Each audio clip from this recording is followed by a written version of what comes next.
Award-winning journalist Richie Davis's new book, Goodwill and Ice Cream, is a collection of stories spanning 4 decades and were originally published in The Recorder, the daily newspaper in Franklin County, where Davis worked as a reporter for nearly 45 years. He shared some of his favorite moments from the book with us in the studio. In 2007, I did a story about Tiny Stacy, who was from Holden, Mass, outside of Worcester, and he was a larger-than-life character in many ways. He was 6'4", 300 pounds, had a storied history, and went on to be the chauffeur for the Dalai Lama. And I'll read a part of the story. When the supreme Tibetan spiritual leader spoke at Amherst College in 1979, college dropout Paul Tiny Stacy was there and became so enthralled that he turned out the following night to hear him at Harvard University. And even though he was still, quote, in the grip of the grape, the gentle big man decided when he heard about the Dalai Lama's return a couple of years later that he'd offer to work as his bodyguard. That meant drying out at a New Hampshire retreat where he meditated, recalls Steve Rodman, a longtime friend. Stacy continued bringing food to the elderly and organizing benefits to help Vietnam vets. He'd move wherever he could help the most, Rodman remembers. He was like water, like a rivulet. 6 weeks after getting out of this hospital in New Hampshire, Stacy's bushy, gray-bearded friend recalls, Tiny was driving the Dalai Lama in his tiny-sized car and serving as official chauffeur.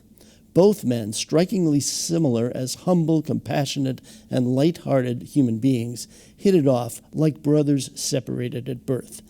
It sounds hard to believe, but en route from the Adirondacks to Boston, on their first detail together, the two stopped off at a Howard Johnson's on the Mass Pike to split a Frankfurter because the Tibetan leader says he wondered what Americans really eat. Even more incredibly, Rodman says the Dalai Lama and Tiny wrestled in a playful way that suggested that the statesman in exile, hailed at age 2 as Tenzin Gyatso, the 14th leader of Tibet, was happy to simply find a kindred soul with whom he could play despite their vastly different corporal manifestations.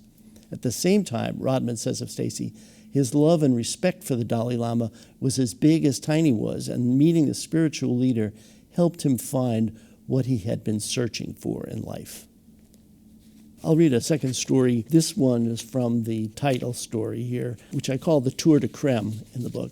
In 2007, I was invited by my editor to do a tour of Franklin County ice cream stands, and so I took along my 13-year-old buddy, Ethan, to describe what he was seeing.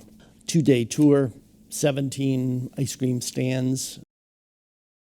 We head over to the Bart's Parlor on Main Street, where owner Alan Sachs proudly holds a 1-ounce cone of French vanilla. You buy ice cream by the ounce there, perpendicular to the floor, to demonstrate how stable it is. In addition to a whole lot of Bart's and Snow's hard ice creams and sorbets, there's also double Dutch chocolate, non-fat frozen yogurt to keep dieters from sinning. But Sachs boasts that the frozen custard is a glorious thing not known in this area, eggier and more decadent.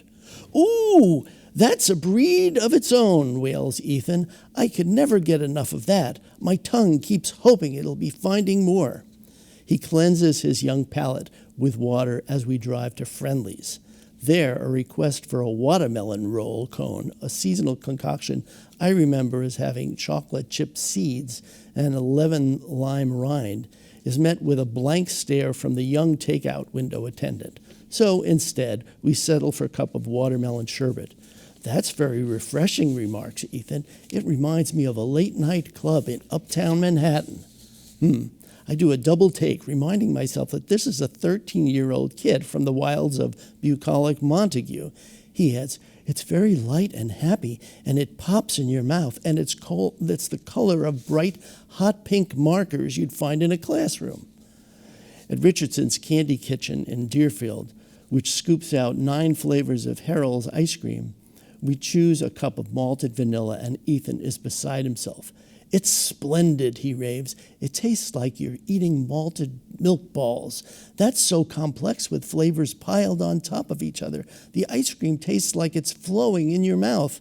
I wonder what the cows would think of this. It's like being in an old country store."